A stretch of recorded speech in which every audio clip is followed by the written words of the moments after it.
So now, if we talk about what we do in Athletes in Action, ako razgovaramo o tome što mi radimo kao Athletes in Action služba, we are involved in training churches and ministries around the world how to use the tool of sport to become relevant in their communities. mi obučavamo različite kršćanske službe i crkve kako da koriste sport za evangelizaciju. And being a good member of Campus Crusade or Focus, you know, we have to incorporate win, build, sin. And Ako ste dobar član Fokusa, onda su vas naučili da u sve što radite inkorporirate principe pridobivanja ljudi za Krista, izgradnje ljudi i njihovog slanja dalje i samih njih. But this is actually something that I was using even before I became a part of Athletes in Action or Campus Crusade. Ja mislim da sam ja živio, odnosno primjenjivao ove principe čak i prije nego što sam počeo službeno raditi za organizaciju Fokus. Because, well, you know, as I talk to pastors around the world, with people, pričam naravno sa i pastorima širom svijeta i drugim ljudima. They say, we don't have any men, we don't know how to reach the men, we don't have the youth, we don't know how to reach the youth. Our church is lacking relevance, we don't know how we're going to reach in the community. Svi plaću u biti istu priču, nemamo ljudstva, nema nikoga ko bi radio, pogotovo nam fali u crkvi mladi, smatramo da nismo relevantni u društvu. And then on top of that they say we don't have any resources and we don't have any people, so we can't do anything, we just get together and do our little church thing.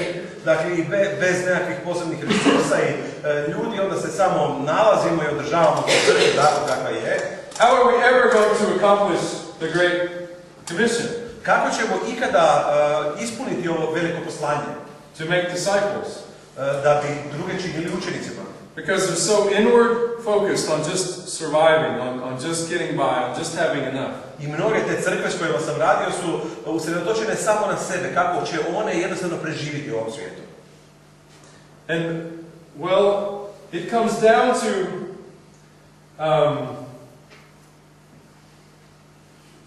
what we call within Athletes in Action having Paul, Timothy, and Barnabas relationships. I u biti šta se čitava ova priča na koju aludiram svodi je to da imamo odnose kao što su ih imali Pavao, Timotej i Barnaba. And this comes from Howard Hendricks. He was a professor at Dallas Theological Seminary. Ovaj koncept dolazi od Howarda Hendricksa, on je bio profesor na jednom eminentnom američkom teološkom sveučilištu. And he said we all need three kinds of relationships in our lives. On je rekao da svima nama trebaju tri vrste odnosa u životu. We need Paul relationships. Trebamo odnose sa Pavlom. So an older man or woman who's building into us. Dakle, to je stariji muškarac ili žena koji jednostavno ulaže u nas, izgrađuje nas. Who's helping us to grow in our faith or in our walk with Jesus. Pomaže nas, ohrabruje nas da rastemo u našem hodu sa Isusom. We need Barnabas relationships, people who are equal, who we go to war with, who we work with, who we serve together with. They're equal with us. Trebamo odnose sa Barnabom, to je on predstavlja one ljude koji su naši kolege, koji su isti kao mi, koji su nam onako ratni drugovi s kojima idemo zajedno. And then we need Timothy relationships, people that we are building into, that we are a Paul for, that we're sharing our life with them. Isto tako trebamo imati odnose sa ljudima poput Timoteja. Znate da je Pavao upravo svoj život ulijevao u Timoteja i njega izgrađivao, tako trebamo i mi druge.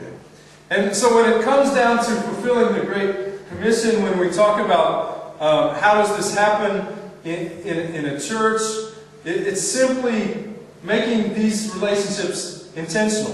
I kada razmišljamo o ispunjenju velikog poslanja, kada razmišljamo o tome kako to radi u crkvi, onda trebamo se staviti u kontekst ovih odnosa i biti namjerni u to da ulazimo u njih. And within sports ministry, these relationships almost are natural. U sportskoj službi ovo vam prirodno slijedi. And let me show you how what we do is we put it into a matrix like this. Mi to stavimo u ovakvu jednu matricu. So you win people for the gospel, you build people and disciple them, you send them as a leader, and then you multiply by repeating again and again. I ova piramida izgleda, dakle, prvo pridobivate ljude za evanđelje, onda ih izgrađujete, dakle, uključujete u neke programe učeništva i onda njih šaljete dalje i onda čitava ta šema se ponavlja i na takav način multiplicira. And let me show you this is a new matrix from global church movements. Ovo je novi način gledanja na sličnu stvar iz ove naše službe sa crkvama širom svijeta. So they're not using the pyramid, but they're using the circle. So you, again, win people for Christ, you disciple them, you send them, but then they may multiply a full part of the whole process. I dakle, oni ne koriste piramidu, već koriste ovaj krug, ali isti su principi pridobivanja ljude za Krista, izgrađivanja njih, slanja i onda na kraju multipliciranja čitavog okruga. And why this means so much to me is because when I was involved in sports ministry, leading a sports ministry, zašto ovo meni znači puno kad sam ja radio u sportskoj službi? I went through the first year and a half of my ministry. Prošla mi je recimo prva godina i pol službe. And I looked around and I said, okay, God, where are my leaders that I'm building up? They're not here. There aren't any. Se osvrnuo oko sebe i gledao sam, pa Bože, dobro, gdje su sad ti vođe koje ja izgrađujem, ne primjećujem nikog oko sebe. Izgradnje i odmah ću ih ja poslati. And so I had to reevaluate my ministry and start doing some build level programs. I morao sam ponovo sagledati svoju službu i početi raditi stvari i nove komponente izgradnje. And so this is what we help the churches to realize, because this is ultimately the bottom line, 2 Timothy 2:2. I mi pomažemo crkvama da u biti shvate ovu stvar, to je nekakva crta s kojom možemo podvući sve iz druge poslanice Timoteju 2:2. What was the last letter that Timothy wrote? Do you know? I mean, that Paul wrote. I gave it away. Jeste svjesni koje je zadnje pismo koje je Pavao napisao? It was 2 Timothy. Dakle, drugi Timotej. He was in prison. On je bio u zatvoru. He was alone. Bio je sam. He was cold because he's asking for his jacket. There he's asking for Timothy to bring his jacket. Bilo mu je hladno, traži Timoteja da mu donese jaknu. He's facing death. He knows his death is coming. On se suočava sa smrću, zna da je smrt blizu. And so in this last letter we kind of get a glimpse of what's most important to Paul. I u ovom zadnjem pismu na neki način dobijamo osjećaj što je to Pavlu najvažnije. And this is a part of that letter. He's saying to Timothy, come on, this is important. I ovaj dio tog pisma on kaže Timoteju, pogledaj, ovo je stvarno bitno. You have 4 levels of spiritual discipleship here. You've got Paul, Timothy, reliable men, and others. Dakle, imate 4 nivoa, Pavla, Timoteja, povjerljive ljude i druge. And so we help churches see the value of this as we show it through sports ministry. A mi crkvama pomožemo da vide vrijednost svega ovoga kroz sportsku službu. So, we talk about starting at the win level. Počinjemo na tom prvom nivou pridobivanja drugih za Krista. At the win level, friendship takes place, fellowship takes place, zajedništvo, evangelism takes place. We do this through projects and leagues and camps and clinics and literature distribution and clubs and other radimo things. kroz projekte, lige, nekakve klinike, distribuciju literature, klubove i svakakve druge stvari. But we want to reach all of humanity. We want to reach as many people as we can just with the message. We're sowing the seed. I tu želimo doseći zaista sve čitavo čovječanstvo i to je ona faza gdje sijeti sjeme. But then we want to get to the build phase. Zatim želimo doći do faze izgrađivanja. And now the group gets smaller. Ovdje su grupe naravno manje. Because at this level you have discipleship taking place and you get people getting into small groups. To vam je učeništvo, obično to obavljamo u manjim grupama. I have a friend who is leading the sports ministry in India. Imam prijatelja koji vodi sportsku službu u Indiji. And they decided to do a soccer tournament. Oni su odlučili da će imati jedan turnir nogometni. So they had 8 teams come for this tournament. 8 timova je bilo u turniru. Yeah, most of these teams, most of these players, they were Hindu. They didn't know anything about Jesus or about a personal relationship with God. Većina igrača naravno Hindu i oni nisu znali niti o Kristu, niti o osobnom odnosu s Bogom. Well, through the tournaments, about 80% of them decided they needed to have a personal relationship with God. I kroz ovaj turnir čak 80% njih je shvatilo svoju potrebu za osobnim odnosom s Kristom. So how do you build? Kako onda graditi? Because you can't say, come to my church. Ne možete im reći sad dođi ti u moju crkvu. They will get kicked out of their families. Jer za mnoge od njih to je toliko kulturološki šok da će ih izbaciti iz obitelji. You can't just leave them and say, okay guys, you know Jesus, now you're on your own, go do your own thing. A ne možete ih ostaviti i reći, pa dečki, pa sad znate Isusa, sad idite svojim vlastitim putem. How would you do a build level program? I kako sad tamo u Indiji napraviti program učeništva? Well, what they decided to do, Oni su odlučili sljedeće. they continued with the teams. Nastavili su raditi s timovima. And they told the coaches, A trenerima su rekli, okay, these players are now your congregation. These players are now your little church. rekli su jednostavno trenerima, gledajte na ove igrače kao na neku vašu novu crkvu. And so the players would come to play soccer once or twice a week. Igrači bi došli igrati nogomet jedanput, dva puta tjedno. But when they would play soccer, the coach would take them aside and teach them about something relating to a spiritual principle, spiritual truth, I spiritual sad, discipleship. ili prije i utakmice ili nakon utakmice, njihov trener bi također probao neko vrijeme da ih nauči nekoj duhovnoj istini. So they could become strong in their faith, so they could get these values that they need in order to continue to follow Jesus. Kako bi ojačali u svojoj vjeri, zadobili te nekakve vrijednosti i mogli bolje slijediti Krista. So then those who learn more and who grow, and once they grow, then they get to the sin level. What happens at the sin level? This is where you then have people who you can put in leadership responsibilities. I onda dolazite naravno do onih koji su zaista uzrasli, koji vidite da napreduju i onda ih stavite, šaljete ih, mogu imati odgovornosti vođa. So you start to delegate, you start to get them involved, you start to put them in positions where now they have responsibility. Delegirate im, stavljate ih u takve pozicije gdje oni imaju svoje vlastite odgovornosti. Because what you want to do is get to the multiplication where you have the complete circle. Jer u biti želite zatvoriti taj krug, a on se zatvara ovom multiplikacijom, umnožavanjem. So then that person is now going and training others. I onda ta osoba sama postaje trener drugih, on ponavlja ovaj krug. And there's a great ministry where this is really happening in Uganda. Postoji jedna super služba gdje se ovo dobro dešava u Ugandi. These soccer coaches are coaching soccer players. Ovi treneri treniraju nogometaše. They're helping them to become good soccer players, but they're also helping them to become men of integrity, men of honesty, men who are following Jesus. Oni im pomažu da postanu i dobri igrači i isto pošteni ljudi puni integriteta, ljudi koji slijede Isusa. And then after a year or two of being trained, they send them out to start their own soccer team in another community. I onda nakon godinu, dvije, nakon što su obučeni i ti novi igrači, oni postaju treneri koji idu negdje drugdje i započinju nove nogometne time. So you have the multiplication taking place. I tamo se multiplikacija onda dešava.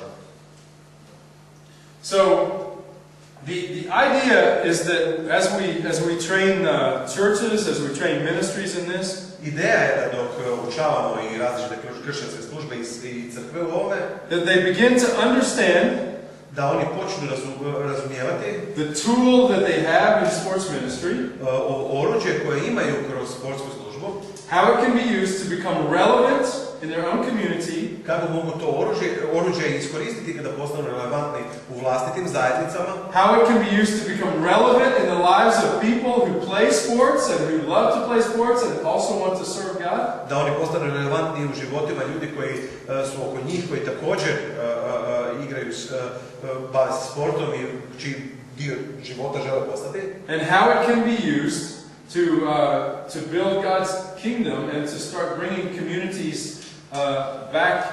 I kako kroz to izgrađivati Božje kraljevstvo i na neki način obnavljati čitave zajednice ljudi. To be restored. Obnoviti njih u Bogu. And so I want to show you this video. We have a video that I want you to see. Htio bih vam pokazati jedan video.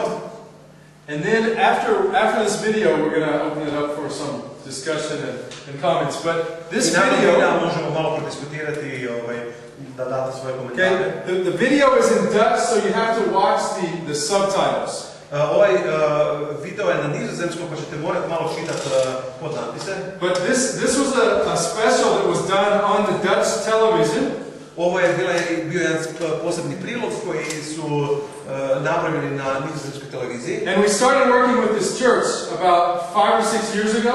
Sa ovom crkvom smo počeli surađivati prije 5-6 godina. We brought a team into this neighborhood to work with the church. Doveli smo čitav tim koji je zajedno s crkvom radio u njihovom naselju. The kids in the neighborhood, they were very disrespectful. They threatened our team because it's predominantly Muslim. It's a predominantly Muslim neighborhood. Djeca u ovom naselju nisu imala puno poštovanja, prijetili su našem timu jer radilo se o muslimanima. But it's the neighborhood where the church was, and then the neighborhood around them changed. Ali jednostavno crkva je bila prvo u tom naselju, a onda se etnički čitavo naselje promijenilo. So the church decided they wanted to do something, so they started with Athletes in Action. Crkva odlučila da se nešto treba napraviti po tom pitanju i odlučili su ići sa našom. And now this video is 5 or 6 years later, after the church has said we're going to not just do a project, but we're going to go back every week to play sports, to build relationships, to make a difference, to build into the lives of these A ovaj kids. video se dešava, odnosno snimljenje tih 5-6 godina kasnije, kada je nakon rezultata toga što je crkva odlučila da neće samo napraviti jedan projekt, nego da će iz tjedna u tjedan se vraćati tamo i ugrađivati svoje živote u odnose sa tom djecom. Okay, so you ready? Ste spremni?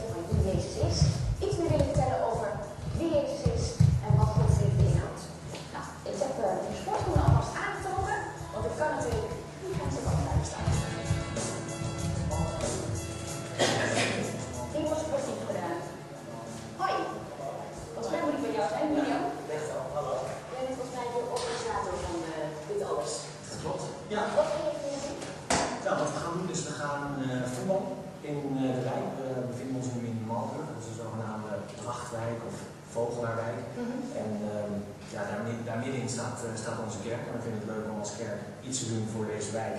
En wij doen dat om met jeugd en met alle jongens en meisjes die zien een middag, 2 middagen per maand gaan voetballen. Dit is ons hele team. En we hebben strandwaters mee en drinken, zorgen we altijd voor. Ja. En we willen eigenlijk net gaan vertrekken. Nou, prima. Ja, mag mee. Heeft u iets Ja, ik ben er heel voorbereid. We gaan kijken of je nog voetbalschoenen voor je te werken hebt. Dan gaan we gewoon. Die wonen met Tahir, 2 Turkse vriendjes van ons. Dus die gaan we eventjes uitnodigen om mee te komen voetballen. Dat ze thuis zijn. Een beetje voor jou. Hey. Hi. We gaan even vanmiddag voetballen. Heb je zin om mee te doen? Ja? Is je broertje er ook? Nee. Kom je voetballen? Ja. Leuk. Of 10 minuten beginnen. Oké, je moet voetbalschoenen halen. Ja. Dus nou. Dan gaan we. Goed jongens, super dat jullie er allemaal zijn. Er zijn vandaag ook mensen van de televisie. Het is niet Eredivisie live, dus je kunt niet ontdekt worden als topsportvoetballer. We hebben altijd de gewoonte dat één van ons die gaat eventjes kort bidden, dat we een leuke middag zullen hebben. En we doen dat naar God. En dat gaat Erik doen, onze scheidsrechter. Heere God, we zijn hier vanmiddag met elkaar om met elkaar te voetballen, te sporten en een goede middag te hebben. Wees met ons, laat ons respect hebben voor elkaar, voor de winnaar en voor de verliezer. Amen. Oké, top jongens. En we leggen de handen op elkaar.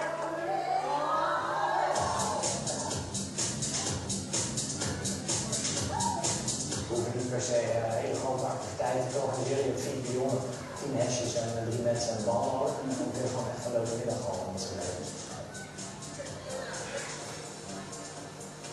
Wat is jullie doel? Ja, het is niet puur zinnetjes zinnen of wat dan ook. We willen echt laten zien dat we een kerk die midden in zo'n achterstandswijk staat, dat hier niet alleen staat voor ons eigen genot en gebruik, maar dat we ons kerk ook een maatschappelijke functie willen gaan vervullen. Dus we willen met die jongeren bezig zijn, die jongeren de middag te zorgen en ook echt een luisteren door te bieden voor problemen die ineens spelen, waar ze thuis niet mee terecht kunnen. En wat zijn het dan voor jullie? Zijn het niet van de kerk dan? Nee. Ja? Maar de meerderheid is dus echt uit deze wijk. Dus er behoorlijk wat moslimkinderen bij. Dus we weten van sommige Turkse jongens bijvoorbeeld 4 keer per week 3 uur volk aanles hebben. Ja. Het is heel moeilijk om dan ineens met een verhaal over God en Jezus mensen respect inbouwen. Dus we luisteren ook naar die zij vertellen over die zij dat Allah heeft gevolgd. En dan zo zie je dat door de jaren heen er gewoon wederzijds respect voor ontstaan. Hey, wat heb je allemaal? Vind je goed? Ja, wat één goed sport? En wat vinden jullie ervan dat dit organiseren? Ja, 70 keer in Nederland. Dat is al heel veel. Ja, dat is heel veel. We zien het ook breed in Nederland dat die wil er is om meer te doen. Ja, sport staat voor het ultieme middel. Ik ga je een voorbeeld geven. We hebben 11 man nodig. Ja, kom maar hierin. Jullie mogen even een elftal gaan maken. Mogen jullie zelf? Eventjes iedereen op plaats nemen. Doe maar even. Middenvelders, spits, middenvelder, linksvelder. Willen jullie daar recht gaan staan? Dankjewel. Je hebt eigenlijk een soort coach nodig in je leven, zoals ook bij een team. Want jullie gingen met z'n 13e staan. En dan nam er eentje uit, jij nam de leiding. Dat is eigenlijk goed, dan heb je een coach nodig. Maar nog komen jullie er niet uit. Want je moet echt iemand hebben die daar eigenlijk boven staat. Die eigenlijk een soort coach is en leiding heeft. En dan pas kan je een goed team vormen. En zo is het eigenlijk ook bij ons in het leven. Wij geloven in God. En wij geloven in God om ons te kan leiden. En we hebben nog een prijsje voor aan het eind van de wedstrijd. Dus een fairplay prijs, dat heb ik vorige keer ook al gedaan. Er staat ook een mooie tekst op, dus wie het meest sportief speelt, krijgt deze bal. Yes?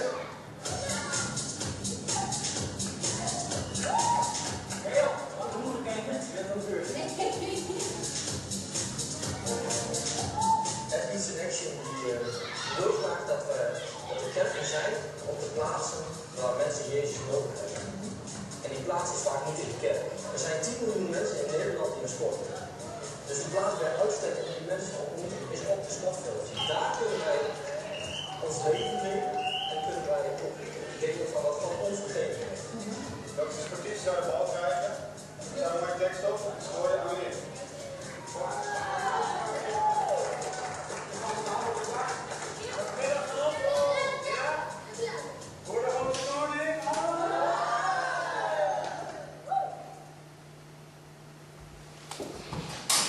So I hope you can follow that. I know it's a bit fast. Nadam se da ste mogli barem malo slijediti, nešto je brži video. But I don't know if you caught some of the things he said. He said we don't need to organize a lot of big special events. Recimo rekao je čovjek da ne trebaju organizirati jako puno velikih događanja. All we need are 4 cones, 10 shirts, and a ball. Dakle, treba im 4 čunja, 10 ovih odor... Markera i lopta, naravno. And then the church is establishing a presence by building relationships. And they had a chance, you saw what we call a sports parable. I crkva tamo je uspostavila nekako svoje sudstvo i vidite da su recimo između ostaloga sa tom mladom djecom da dijele određene ilustracije kao Isusove uspjede, recimo. They took a moment and they did this little spiritual lesson where they talked about how you need somebody to guide you from above, just as a team. I vrlo ukratko dok igraju, odnosno treniraju, uzmu si jedan trenutak i ovdje su recimo govorili o tome kako svako treba nekoga ko će ga voditi, da mu bude trener kao što je vodi. So that was one way they brought in a non-threatening way some of the gospel. To je bio jedan od načina na koji su na vrlo odgovarajući način koji nije ugrožavao na neki način povjerenje tih ljudi koji služe su donijeli evanđelje. The text on the Bible, that was a Bible verse, although they didn't say it's a Bible verse because it's Muslim kids. Recimo tekst koji su koristili je bio biblijski tekst. Oni nisu sad rekli to je iz Biblije, pošto se radi o muslimanskoj djeci, ali opet istinu su podijelili. And then they also pray together, which helps them to show that the God we worship is a personal God who loves them and wants to be involved in their lives. Molili su se zajedno i kroz to pokazuju da je Bog kojeg mi štujemo, da je on osobni Bog, da on želi osobno biti uključen u naše živote. So this simple sports ministry is transforming this neighborhood. I ova vrlo jednostavna sportska služba je preobličila čitavo naselje. The police used to always have to be called there for incidents and things, and now it's been transformed. It's peaceful. There's mutual respect among the people. and God is working in the hearts of the. Prije su stalno morali zvati policiju da uređuje nerede koje bi izbijali tamo, a sada zbog posljedica, odnosno rezultata rada ove službe, ljudi uvažavaju jedni druge, ima poštovanje i nema potrebe za njega. So that's just an example. Okay, so I'm going to invite Bole up to lead some questions or answers or talk about what the next steps are.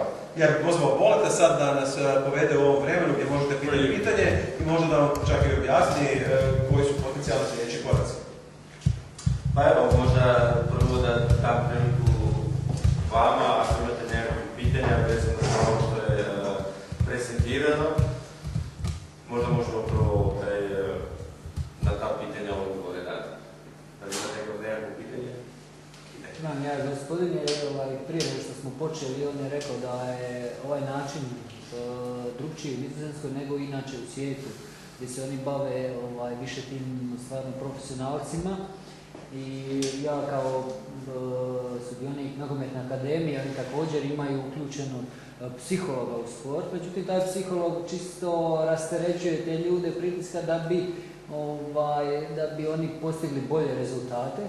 Međutim, postoji jedna veći nivo na tragu onoga što ovaj gospodin govori, je to da ti ubaciš im neku psihologiju drugčiju, onako Božju mudrost da im daš da jedan novi smisao dobije taj nogomet, pa me zanima da li oni imaju nekakve projekte gdje recimo ovi sportaši, često klubovi angažiraju nekoga psihologa da bi ih oni smirio tenziju. Da li oni imaju nekoga koji ima kao kršćanin jedan pogled na sport i profesionalizam, jedan Božji koji također vjeruje psihološki i rasterećuje te od toga? Da li imaju kakve takve programe već razrađene? Da, pa najviše u biti u svijetu su ti programi razrađeni što se tiče top sporta, jel? Recimo kako konkretno vezano za top timove, kako praktično programi se provode, postoje razne varijante. Recimo, jedan tim dobije svećenika, pastora koji je dio tima, koji se brine za duhovni dio gdje svaki sportaš ako osjeća potrebu da ima jedan trenutak, znači razgovor 1-na-1 sa tim pastorom, ima mogućnost to napraviti. Znači, to je neko ko ide s timom, to je neko ko živi s timom, to je neko ko je otvoren za tog sportaša da jednostavno mu pomogne u svim tim nekakvim pitanjima i problemima koje on doživljava u svojoj nekakvoj karijeri. That's a lot of what Athletes in Action does, is that kind of ministry. We have the chaplaincy program with the Olympic athletes, and most of our staff around the world is actually doing that kind of ministry. Dakle, većinom se to ostvari. A mene zanima to što, recimo, u našem podneblju teško da će neka ekipa angažira svećenika, jer u svakom klubu možda ima 1, 2 ili 3. Da li možda, recimo, za ligu, evo ga, tu su neki susreti i ko hoće, ko želi, znači nikoga se ne tjera. Oni koji su upoznali da to stvarno vrijedi, da to stvarno funkcionira, da onda za njih imaju nekakvu, kao, ne znam, mjesečna, tjedna, dvotjedna događanja, gdje ih sve poučava kako se nosi sa svim tim stvarima. Za taj način. Razumijem pitanje, svakako da je to moguće, znači negdje moraš krenuti, znači moraš, kao što su mi danas krenuli predstaviti, recimo sportsku službu u jednom širem kontekstu, za sve u biti u kontekstu usmjereno prema crkvi, kako bi crkva mogla koristiti sportsku službu. Ako govorimo o tom nekakvom top svijetu i vrhunskim klubovima, znači tu isto moraš napraviti jedan početak. Znači što bi se moglo napraviti, moglo bi se krenuti i predstaviti ponovo chaplaincy program, znači koju funkciju bi imao u tom svijetu. Znači, dao bi u tom sportskom svijetu, što znači dao bi priliku svima ljudima koji su zainteresirani, koji se bave vrhunskim športom, da imaju jedan trenutak, ovo što si ti rekao, znači da može biti konferencija gdje, poput ove, znači jedan skup, gdje ljudi dođu da se upoznaju jedni s drugima, da se razmijene razmišlja i da se vide potrebe pojedinca i grupe. Znači, na temelju te nekakve potrebe se može napraviti sljedeći korak. Recimo, ako razmišljaš po regijama, znači može se po regijama, mogu se organizirati jednom mjesečno sastanci gdje bi prilike imali po regijama jedan put mjesečno. Ako recimo se stvara tim ljudi koji sposoban je voditi u biti te programe, onda možeš više i češće ostvarivati te programe specijalno za vrhunski šport. I kao nekakav zadnji korak, recimo ako se ta masa ljudi povećava koja je sposobna voditi i izvršavati te programe u regijama ili u timovima, cilj je i najbolje mogućnost je ta da svaki tim ima jednu osobu koja se brine za tim. Ali da bi se došlo do tog cilja, to je jedan dugačak put, znači može se krenuti od jedne konferencije za vrhunski šport gdje bi bili pozvani razni predstavnici saveza, športova, organizacije i tako dalje, koji se brinu znači za vrhunski šport i njima dati u biti viziju, ideju kako bi mi mogli odgovoriti na ta pitanja, znači vezano za to. Evo, mogu se ja samo nadovezati na kolegu, s obzirom da također dolazi iz svijeta športa i zna koji su problemi tamo. Zna u svakom slučaju da je duh jači nego tijelo i zato to on govori. No ja sam ovdje u Hrvatskoj, odnosno ovdje u Zagrebu gdje radim, pokušavao nešto u tom kontekstu što se tiče te same duhovne pomoći ljudi. Ovo se kaže, Goran, to psiholog postoji u našoj Hrvatskoj nogometnoj akademiji, no međutim, svi ti psiholozi koji predsjednici, treneri dopeljuju te profesore, oni svi rade na principu sugestije ili autosugestije. Svi mi znamo da je vjera nešto iznad, da je ta vjera koja je svemljena. Nažalost, ovdje kod nas toga još nema. Ja sam pokušavao, kažem, ali sve je to stalo neka pat pozicija. Imam iskustva iz Italije, vrhunskih klubova Inter, Milan, Reala, tamo postoje određene kapele koji jesu kršćanski katolički, gdje svećenik dođe, pa ljudi, sportaši koji su čitav svijeta želi ispovijed, želi razgovor i to je otprilike to. No međutim, iskustvo u razgovoru sa tim sportašima koji su igrali, evo sa Darijom, Šimićem i tako, kaže mi da nema tu puno nekakvog efektivnog pomaka. Kaže da je samo znao biti ona misija, eventualno ne znam kakav i još neki. Tako da ima iskustva su teška, iako znamo o čemu on priča i šta bi on želio, to je jedna zbira dobra stvar, to što on rekao da moramo izaći prema njima. Naša tradicija, naša kultura, naše, evo moja katolička crkva, se mi čekamo na neki način da dođe onih na vrijeme, način razmišljanja, suvremeni svijet se promijenio i sad jednostavno moramo izaći vas. I to je na tom tragu da se dođe tim ljudima, da im se pomogne i se pojača. Ovi psiholozi što dolaze i kaže, svi oni rade na tom principu, sugestije, autosugestije, pa ko kako prihvaćamo. Međutim, ovo je nešto više.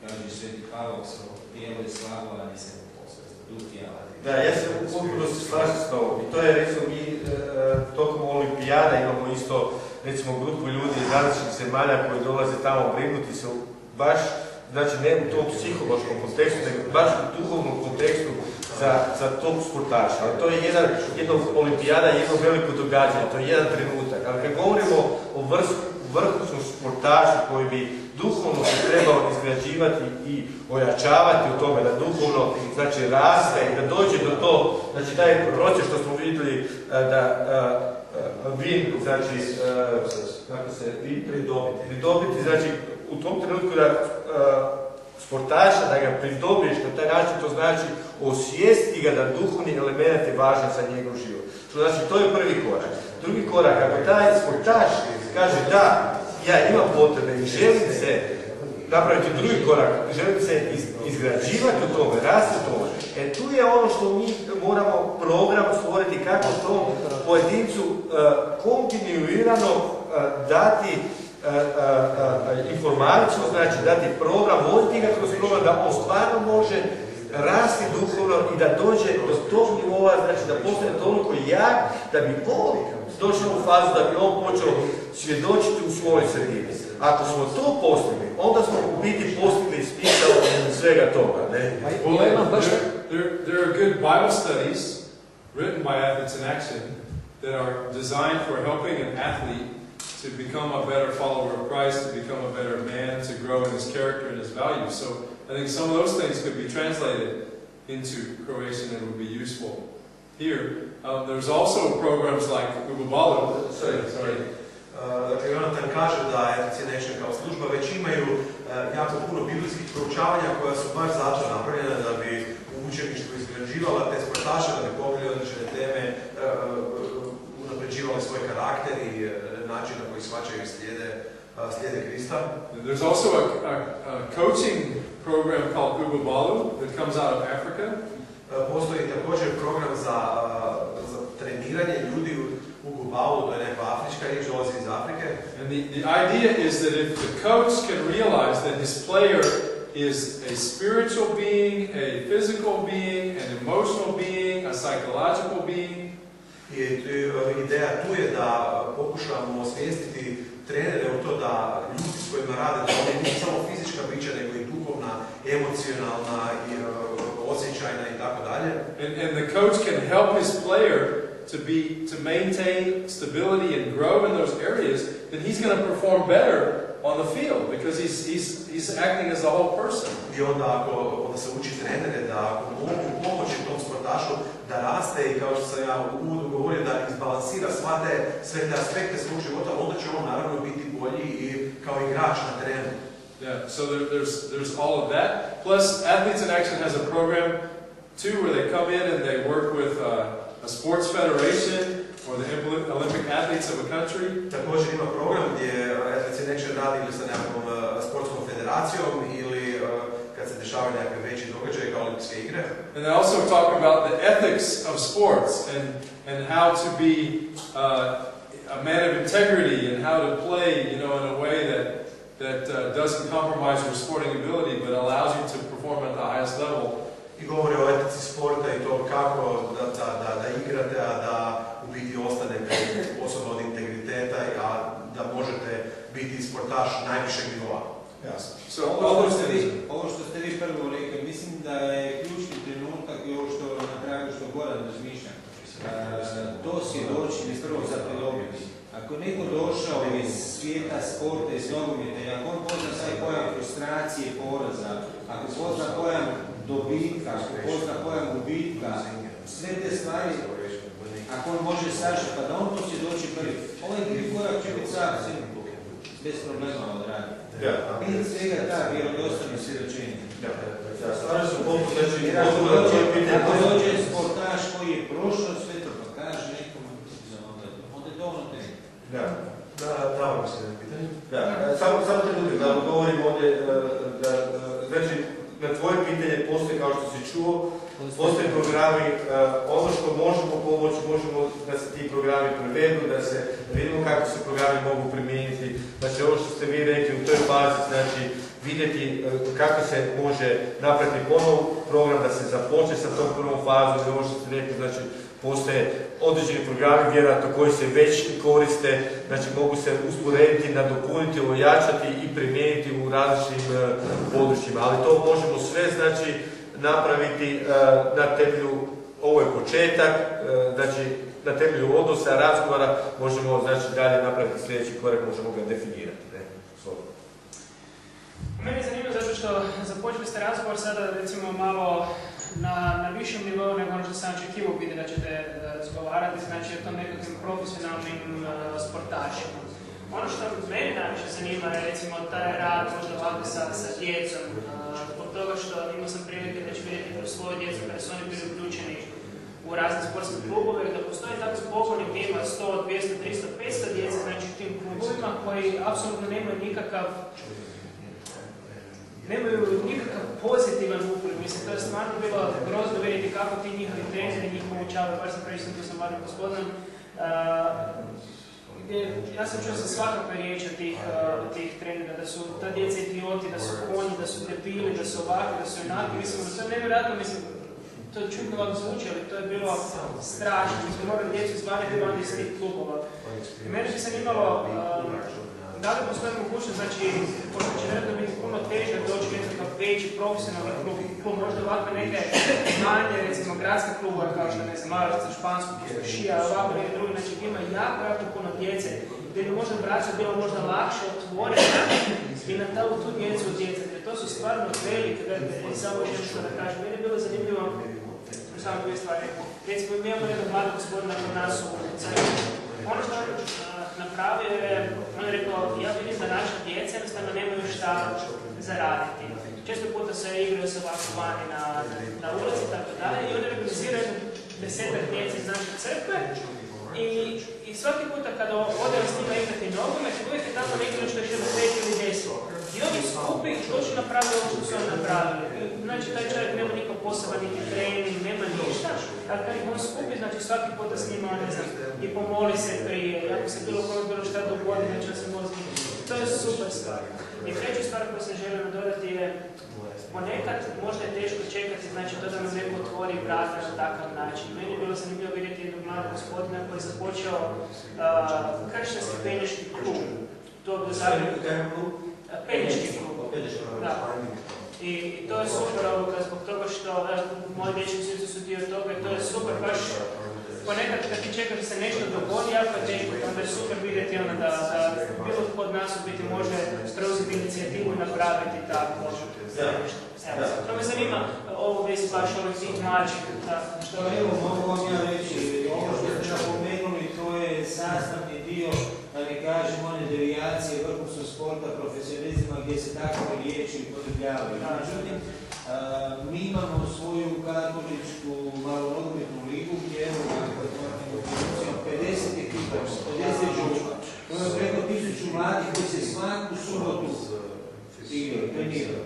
Dakle, pazite, nemojte misliti da je to samo onako površan nogomet. Unutra je 6 reprezentativaca hrvatske nogomet koji igraju. Ali tamo su posebna pravila. Tamo nema postačnice, tamo nema pravočka, tamo nema. Mi se prvo pomolimo prije utakmice. Tu su educirani suci, to je molitva prije. Na završetku isto molitva. Fair play se na jedan poseban način gaji i cijeni. Dakle, to je jedan kontinuirani rad koji je Da to raste, imate... Da, kako ne, imamo sve selekcije, imamo pričasnika koji izvanika i senija. Dakle, evo, to je sad u Zagrebu, sad ćemo ima kaj ovo stvide. Ali tamo su posebni pravila. To je doli Splitsko-Makarska. Sve je, svaka biskupija ima. Samo u Zagrebu, ali specifično što imamo svoju postojeću ligu, tamo su onako, manje ljudi, manje su po kvaliteti. Znam da je to isto tako organizirano. Ali velim, nas imamo 50 ekipa u Seniju, imamo 20 u Krizmaničkoj, 20 u Kropričesničkoj. I već te male klince od 10 godina učimo da nema psovanja, nema laktarnja, nema ono. Upravo kroz te kršćanske kreposti, ono što sam rekao na početku, i fair play, i odgovornost prema suigraču, prema treneru, prema publici koja te dijeli. Sve te kršćanske kreposti koji razume, fight, kroz sport, odgajamo, da danas dobimo vrhunske sportaše, ali kažem, samo 1% uspijemo u tom vrhunskom sportu. A vi, kad se čovjek odgaja da bude i marljiv, i uredan, i sa disciplinom, i sa odgovornošću, vi možete dobiti kvalitetne ljudi i u politici, u pravu, ekonomiju, politika, kakva kriza, i morala, i ne kažem se da je. Ja kažem da je sport najjača stavka za odgovor. I sport ono što je rekao, samo mi malo te drugče svačamo, nije samo ovo sport što mi gledamo na terenu profesionalca, imate aktivni i pasivni. Sportaši kao 7-77 i oni koji nabijaju, vidite publiku.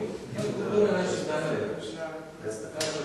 Da, ono što želim da dodati, ja sam upoznat s katoličkom ligom i osnivača katoličke lige Josip Štefanac od samih početaka, tako da je to stvarno jedna, kad govorimo o kršćanskim aktivnostima u Hrvatskoj, jedan primjer i pozitivan primjer kako stvari bi se mogli odvijati. Ime da se sad ona ne zato, nemamo mi samo nogomet, mi imamo i odboj, imamo sad stolni tenis, imamo sad prvu ovu, kako se zove, streetball košarkašku ligu u Hrvatskoj, općenito je to. Tako da je to, sad se malo to, tako je samo silnija afiniteta. Vezano za tvoje pitanje, to je točno da je ovo bio jedan segment koji smo športa, s čime smo krenuli.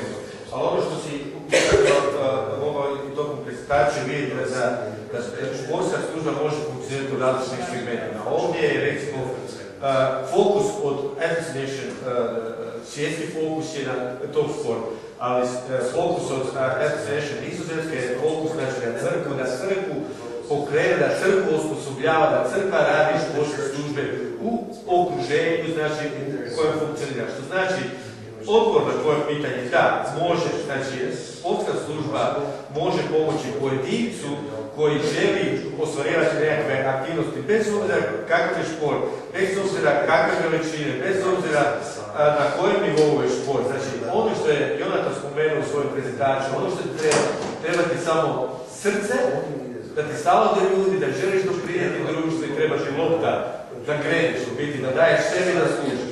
Što znači, jako puno se toga može napraviti, samo je bitno da se ljudi pokrenu i da se pokrene nešto raditi. Ono što je naša uloga, Fokus Sport, znači da sve te nekakve programe koje na svjetskom nivou su već upotrebljene, ljudi su vidjeli da to funkcionira, dovesti ovdje u Hrvatsku, prevesti i napraviti dostupne ljudima upravo od pojedinaca, od organizacija do vrhunskog športa. Znači, sve ti segmenti mogu surađivati sa Fokus Sport i zajedno tražiti biti načine kako zajedno možemo utjecati na ovu promjenu u društvu, da upravo u ovoj situaciji u kojoj se Hrvatska nalazi, ja vjerujem da je to jedna nada, jedna snaga da pruža u biti nada, da mijenjamo zajedno, da mijenjamo naše društvo. Ima neko... Ja sam htio komentirati i uključiti se malo razgovor, pogotovo što je gospodin Granić rekao, što od njega interesira. Ja sam bavim se time sad već 4 godine, znači bio sam sportaš, igrao sam u prvoj ligi u Puli u Grinama i onda sam igrao košarku u Americi, prvi put sam ušao u crkvu sa 22 godine. Znači postao sam vjernik kao odrastao čovjek i uglavnom sport sam koristio cijeli život i onda me Bog pozvao da to radim ovdje. Što sam ja odlučio napraviti prije 4 godine je ući, ali to je dug proces i trebao sam reći na početku, treba vremena s tim ljudima. Ušao sam u klub i tu na ovom dijelu grada je došao igrati prvu godinu, to je 3. liga. Igrao sam godinu dana i tvoj, ono što ti imaš, to svoje iskustvo, to automatski utječe na ljudi. Sad, ti si spomenuo da želiš sa profesionalcima raditi i ti možeš imati utjecaj na njim, ja ne mogu jer ja sam na nekom nižem nivou, ali vidio sam da kad sam došao tamo, da moraš znati nešto, o čemu govoriš. Znači, košarci za mene, od tebi, nogomet, tvoje iskustvo, automatski stvara platformu. Ako ne znaš, nema tu puno. Ali što želim reći, to je jedan proces, u biti gdje trebaš imati vremena, da možeš investirati u te ljudi. Znači, ja sam godinu dana igrao i onda su oni trebali trenera. Ja sam rekao, uči ja trenaš. I onda sam vodio scene 2 godine i mlade ulazim tu i što želim reći uz to? Oni su, ovo što ja njima rekao ko sam ja, da sam ja kršćanin, da ja želim ljudima i govoriti o Kristu. U početku su rekli, ne, mi ne želimo to, samo igra i vodi. Ali s vremenom sam stekao povjerenje direktora i svih ostalih trenera, tako da oni znaju o čemu, ko sam ja. I čak i ti dečki koji dolaze u moj ured poslije tekme, znaju da ja ne volim te psovke i to, i automatski oni s vremenom prestaju to raditi, znači na taj način pokušavamo utjecati na njih. To je velik spor proces, znači imaš u cijelom klubu, imaš šta ja znam, 20 senjora, sad je to 3. liga, znači nisi profesionalno. I imaš, šta ja znam, 200-300 djece. Skoro niko nije zainteresiran na tem nekom nivou duhovnom. Oni možda idu na misiju, nedelju, on ne želi pričati na Bogu s tobom. Znaš, on se samo više ne spoveda, on želi staviš mu to pitanje. Znači, to je proces, ali otvaraju se razgovori. Ja sam mislio, znači, Ja poznajem 20-30 momaka koji su došli do toga da oni žele Boga. Znači, ti već imaš to šta... Već imamo to. Sad recimo, osmisliti nešto da iz cijele Hrvatske imamo tu profesionalnih ovih, da ih negdje skupimo, napravimo nešto za njih. Ti već imaš platformu koju ja želim imati. Nije ti to problem, nije ti to problem. To nije isto ono biblijsko. Ti moraš sjeme prvo posijati. Kad ga siješ, znaš, treba vrijeme, sunce, ovo, ono, trebaš zalijevati, i treba ti vremena. On je malo ranije krenuo. Trebaš se... Ne, pa ja kažem da je to proces, da znam. To je proces, znaš, ako kiša pada, dođe do pogleda, možeš sve se odustati. Ne znaš odustati. Pa kako ne? Mislim, ne, naravno. A ovo, što da se oprežimo, to je danas barem na sjednim razinama. I nogomet, i košarku, i rukomet, i sve ovo. A nogomet, ti možeš na ulicu sveći ovo što su ovi radili, na travu i skupiš. To što je dečko, nikad nije sport igra, ono skupi tamo 12 dečka iz crkve i oni igraju nogomet. Ok, s obzirom da je 6 sati, ja ću još biti ovdje, znači ako neko treba ići, može slobodno ići svojim obavezima i tako dalje. Ono što samo želim, samo jedan trenutak. Do 7 je bilo. Do 6. Ono što želim istaknuti koji je sljedeći korak.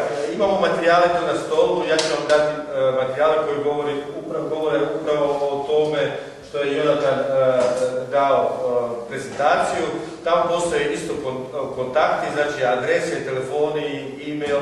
Znači sljedeći korak je da napravimo kontakt, da razgovaramo o tome, da vidimo u biti koji bi sljedeći korak bio. Ono što je naš interes da u ovoj godini i želja u biti, moramo raditi na tome, vidjeti da li će se to stvarno ostvariti, da ove godine napravimo 2 projekta u Hrvatskoj u suradnji sa 2 crkve, gdje bi u biti konkretno, znači, napravili ovo što ste vidjeli isto na videu, znači nekakav projekt, gdje bi u biti svi zainteresirani imali prilike isto sudjelovati u tom projektu i vidjeti praktično kako to funkcionira. Što znači, tu još postoji mogućnost, znači još dodatno da napravimo korak dalje u kontekstu ovo što je Jonatan rekao, da postoji puno tih informacija koje bi čovjek trebao dobiti da bi znao potpunio u biti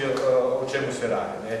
Tako da ono što predlažem da budemo u kontaktu i da zajedno znači, tražimo taj sljedeći korak, znači točno datum, točno projekt, točno crkvu, da možemo biti informirani gdje će se to dogoditi i onda da ljude pozorimo na ta događanja. Ne? Mislim da je to više, da se ispričavam sam, mislim da je jedna super stvar, to kad smo se već ovdje tu skupili, ako možemo sa neki način isto tako umrežiti. Ja pojma nisam znao za ove stvari o kojima ste vi pričali, tako da mislim da je super ako bi mogli isto tako nastaviti komunikaciju i na toj našoj razini. Pa, da li možete imati nekakvu vrstu nekakvog, da podijeliš informacije sa nama, ljudima koji su bili ovdje, čisto tako da možemo ući u kontakt, ako ćemo imati kakvih prilika preporučiti nekom ili nešto na neki način napraviti.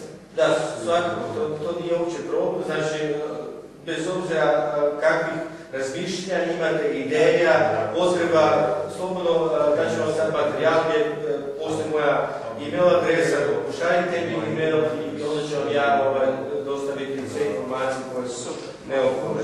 Tako da, drago mi je da ste došli i samo zajedno možemo napraviti nešto što će našem društvu koristiti da se nas napravi nekako.